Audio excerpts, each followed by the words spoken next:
So then, moving to finish up with the Transcendental Analytic and the critique of pure reason, and this brings us to about the halfway point in the book. We moved into Kant's distinction where he says what is the ground of the distinction of all objects in general into phenomena and noumena. Phenomena is objects as they appear to us. Noumena, which means not phenomena, is the realm of objects as they are in and of themselves, and which note that it has a merely negative determination, as Kant says, and as a result they can never be objects of a possible experience for us. Now he says here, he has an interesting sentence where he says that it therefore follows that the pure category does not suffice for synthetic a priori principle, that the principles of pure understanding are only of empirical, never of transcendental employment, and that outside the field of possible experience there can be no synthetic a priori principles. Okay, now it's worth considering that many of the laws, I think, of physics, especially of Newtonian physics, they're all composed of synthetic a priori propositions according to Kant's rules, but many of them do indeed, I think, transcend the bounds of any possible experience. Let's take, for example, Newton's first law of motion, that an object, once it is in motion or at rest, never changes that in a rectilinear line unless it's acted upon by an external force that deflects it. So the presupposition then is that the object is in motion and will remain in motion forever, to infinity. But see, we never experience that in reality. In reality, what we experience is things are always due to friction and air resistance and forces and actions and reactions. Objects are always, they never do that. They never continue to infinity. But yet, this is a synthetic a priori proposition of physics that does refer to a sensible intuition that is actually not a sensible intuition. Motion is sensible, but motion to infinity is not. It's not an object of a possible experience, and therefore, by Kant's definition, synthetic a priori truths should not be able to be applicable to it. So there's a bit of an antinomy there. We can never experience an object going in motion forever, but yet notice that presupposition, by turning Aristotle's idea that the natural state of an object is rest, that all bodies fall toward the earth, for example, because they're seeking their natural state of rest, because the earth is the gravitational center of the cosmos, all bodies fall toward earth because they're seeking a state of rest. Or the idea that if I'm pushing a shopping cart and I let go of it, the reason the cart stops is because I'm no longer pushing it. So it stops. Rest is its natural motion. But if I assume the opposite, that the object would naturally stay in its state of motion if I push it and I let go of it, if I removed all friction and air resistance, if I greased the wheels and put it on a super smoothly polished floor and pushed it and let go, every time I removed friction and air resistance, that shopping cart would go further and further and further. So it must be the case that if all friction and air resistance were removed, that thing would continue forever. And that, of course, is a metaphysical presupposition beyond the bounds of any possible experience, but it's the law of inertia, and it became the inspiring law for not only all our physics, but all of our mechanics, and all the machines that we built that are designed to approximate this impossible to attain goal of perpetual motion, or infinite motion through space.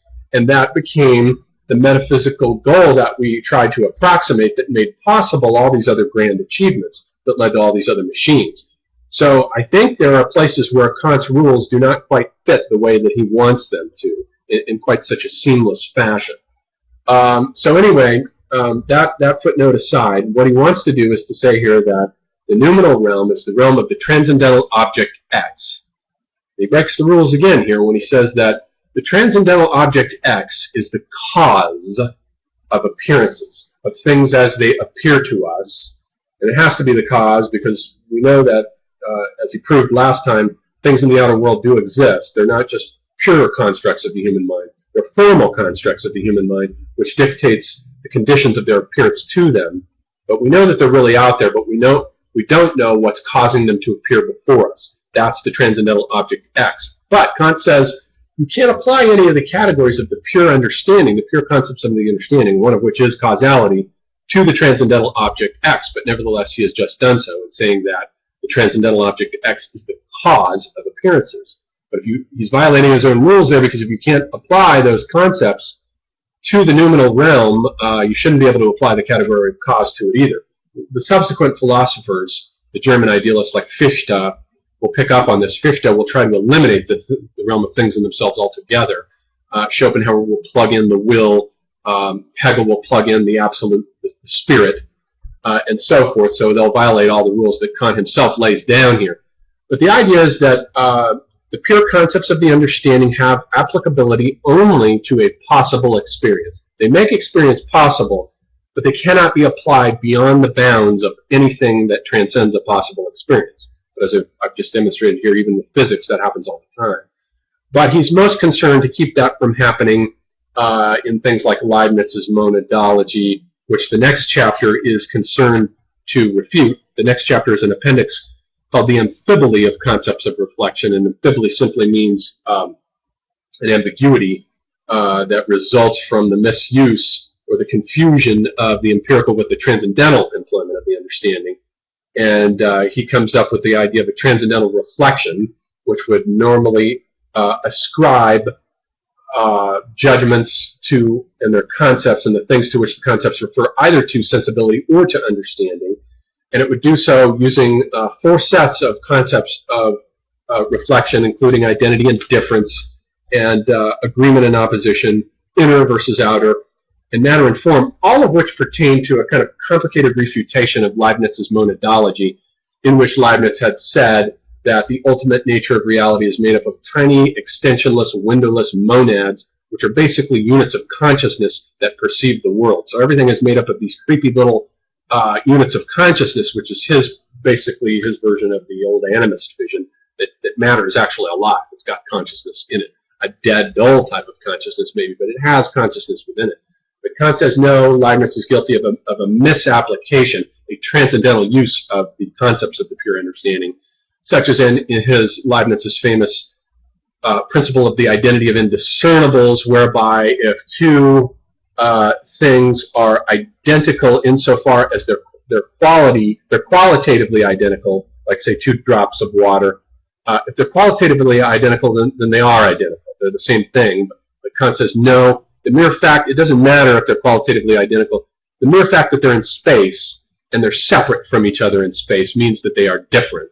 What Leibniz was doing was confusing the concept of identity with things in themselves, in which something should be separate, and he was guilty of an amphiboly of the concepts of reflection, a misapplication that results in an ambiguity that could have been resulted if Leibniz hadn't mistaken things in themselves for intelligible ideas. The realm of noumena is the realm of the intelligible, but it's the realm of the intelligible insofar as it tries to pretend that it's pure and doesn't have any reference to any kind of sensible sensory input. And he says that we would need an entirely other faculty. We would need a faculty of what he would call intellectual intuition, in addition to our faculty of sensible intuition, in order for the understanding to apply its concepts directly to noumena. That would be a completely other faculty, which he claims that we don't have, in defiance against most philosophers, especially of the mystical or spiritual kind. Rudolf Steiner, for example, will come along and say, no, there's all kinds of faculties, such as imagination, inspiration, and intuition within the human being that can be awakened, that can access the spirit world, but they're unknown to Kant here. The emphasis is he wants to keep this stuff out of science because he's trying to anatomically lay out the ground rules for a possible object. Anything that can become a possible object for science. And so he's made a distinction then between transcendental object X, that which he says is the cause of appearances, and the object X, which is any possible object, which is any time that science draws objective knowledge from the world, it will be about a possible object which has a certain extensive magnitude, a certain intensive magnitude, a substance that is subject to alterations that will be subject to the necessity of the law of cause and effect, and it will be in communal reciprocity with all the other objects in time and space, and it will be either a possible, actual, or necessary object. That's the object X in general that can be, it's the purely de-worlded object, denuded of all particular worlds, as Heidegger would put it, or any kind of sensory content, or contingencies, just the pure object X, the X-ray of the scientific object. That's different from the transcendental object, I think. So it's important to note that distinction. But we would need another faculty, an intellectual faculty of intuition, to access that transcendental object X that's behind all this phenomena, the noumenal thing in itself, that he doesn't believe we can ever have any knowledge of whatsoever, in contradistinction, of course, to Hegel and Schelling and Fichte and Schopenhauer, all of whom believe by one means or another that we can indeed access the realm of things in themselves, noumena. That's it largely for the Transcendental Analytic, except for this brilliant little chart that he has at the end here in the appendix on the concepts of reflection, where he gives a kind of brilliant little chart for an anti-object. So he's already given us the possible object of science, the X-ray skeleton of it. Then he gives us at the end what that would be if we were talking about kind of an anti-object, which would be no object at all for science, in which we would have corresponding to the categories of quantity, which are all something or nothing, we would have nothing, the object as nothing. That is the anti-object of the tables. And he'd say he says that if we laid this out in accordance with how we laid out the other tables, quantity, quality, relation, modality, for nothing we would have, for quantity we would have the empty concept without an object. And so he had said that concepts without intuitions are empty, whereas intuitions without concepts to organize them are blind, and therefore they're both useless. So all our knowledge derives from the synthetic coming together and combining of the two faculties of the understanding and sensibility in a successful way. But this nothing as the empty would be the empty concept without an object. So for the second one, he says that corresponding to the category of relation, we would have the concept of the absence of an object. We would have a sort of like a shadow. We would have an empty object of a concept, which would be a mere shadow image. This corresponds to reality versus limitation and negation, the subcategories of quality. This would be an anti-object, the concept of the absence of an object. I like that idea. And then we have, corresponding to the category of relation, specifically substance, we would have the anti-object would be an empty intuition without an object. So we would have the pure form of intuition, which we already saw with space and time, without the category of substance to fill it out. So it would just be an empty intuition with no object there to correspond to it. And then fourthly, we would have, corresponding to the category of modality, our anti-object would be an empty object without a concept, which would basically be what Deleuze calls, in the logic of sense, an impossible object, like, say, a squared circle. That's an impossible object. It is in contradiction with itself. So we have this wonderful diagram that he gives almost in a mythological way for every in myth, for every positive force, there's always a negative force, as there is also in physics, antimatter corresponding to matter. So here we have the categories that he brilliantly plugs in like an epic poet in grand mythological fashion. He constructs this concept of an anti-object that would be no object at all for science, precisely because it violates all the laws whereby the pure concepts of the understanding would have their intuitions and would meet their intuitions in a successful synthesis of the manifold of intuition by the imagination, which glues together the imagination through its syntheses of the manifold given to it in the senses, glues together the understanding together with the sensibility to create objective knowledge.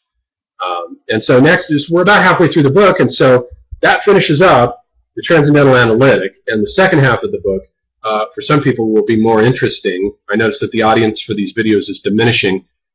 That's too bad, because the book gets more interesting as it goes along. The second half is the Transcendental Dialectic, in which now he will go, he's done with science, and he's going to go into the realm now of metaphysics, and he's going to tackle all the arguments and proofs for the existence of God and the soul, and to find out what's wrong with them and why they don't work and so forth.